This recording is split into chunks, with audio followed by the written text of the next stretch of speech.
जी, मैं टीका नहीं लगवाऊंगा क्योंकि ये टीका बीजेपी का है। ये बयान देने वाले यूपी के पूर्व सीएम अखिलेश यादव अब सफाई देते देते परेशान हैं। अखिलेश के बाद बयान देने की बारी कांग्रेस की थी, तो कांग्रेस को भी इससे हिम्मत मिल चुकी थी। कांग्रेस के दो नेताओं ने, शशि थरूर और जयराम रमेश ने भारत बायोटेक की कोवैक्सीन को इतनी जल्दी मंजूरी देने पर सवाल उठा दिया, क्योंकि इस वैक्सीन का ट्रायल का जो तीसरा चरण था बताया गया, उनका आरोप है कि यह कंप्लीट नहीं हुआ है और यह पता नहीं है कि ये जो वैक्सीन है वो कितना प्रभावी है। नमस्कार, जय हिंद, भारत तक देख रहे हैं आप और मैं हूं ऋषिराज।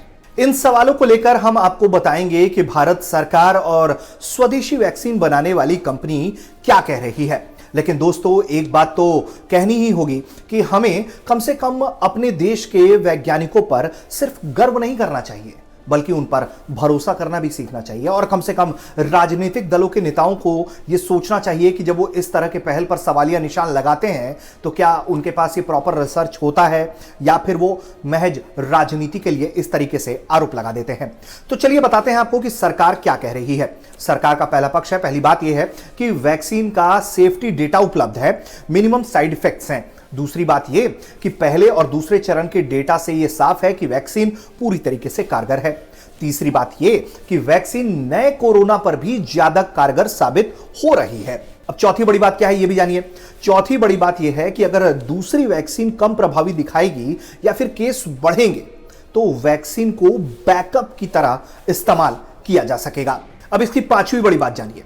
पांचवी बड़ी बात यह है कि वैक्सीन को क्लिनिकल ट्रायल मोड में ही इस्तेमाल किया जाएगा, यानी कि यह वैक्सीन सबको नहीं लगाई जाएगी और जिसे लगाई भी जाएगी उसे वैसे भी मॉनिटर किया जाएगा।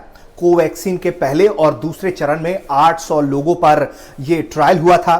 तीसरे चरण में 22,500 लोगों पर इसका ट्रायल किया गया है। पहली बात यह समझिए कि ट्रायल के डेटा में जो पारदर्शिता होने की बात है उसे गलत कहा जा रहा है।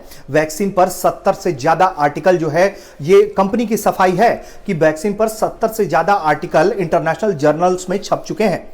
दूसरी बात यह है कि भारत बायोटेक ने सिर्फ भारत में ही अपनी वैक्सीन का ट्रायल नहीं किया, ब्रिटेन सहित 12 देशों में उसकी वैक्सीन का जो है वो ट्रायल हो चुका है। तीसरी बात यह कि भारत बायोटेक ने पहली बार वैक्सीन नहीं बनाई है, 123 देशों के लिए वो अलग अलग तरह की वैक्सीन बना चुकी है। चौथी बात यह कि कोवैक्सीन के बारे में 200% सुरक्षित होने का कंपनी ने दावा किया है।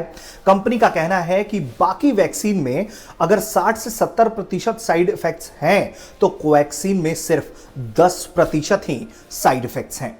पांचवी बात जो कंपनी ने बताई है, जो इस मेडिसिन को बनाने वाली कंपनी है, उसका कहना है, पांचवी बात क्या कह रही है वो भी जरा गौर से सुनिए, कि वैक्सीन पर गॉसिप करके भारतीय कंपनियों पर आरोप लगाए जा रहे हैं। यह सही नहीं है।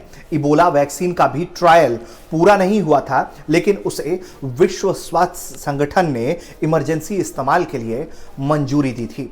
तो इस तरह के कुछ तर्कों के साथ कंपनी जो है वो सामने आई है और सरकार ने भी अपना पक्ष मजबूती से रखकर बताया है कि किस तरीके से जो भारतीय वैक्सीन पर सवाल उठाने की कोशिशें हो रही हैं वो किस तरीके से गलत है। अब दोस्तों, फैसला आपको करना है कि सरकार और जो कंपनी ने इस वैक्सीन को तैयार किया है वो भारत की कंपनी है, क्या इसे सिर्फ डिफेम कर देने से, इसे सवाल उठा देने से काम चल जाएगा?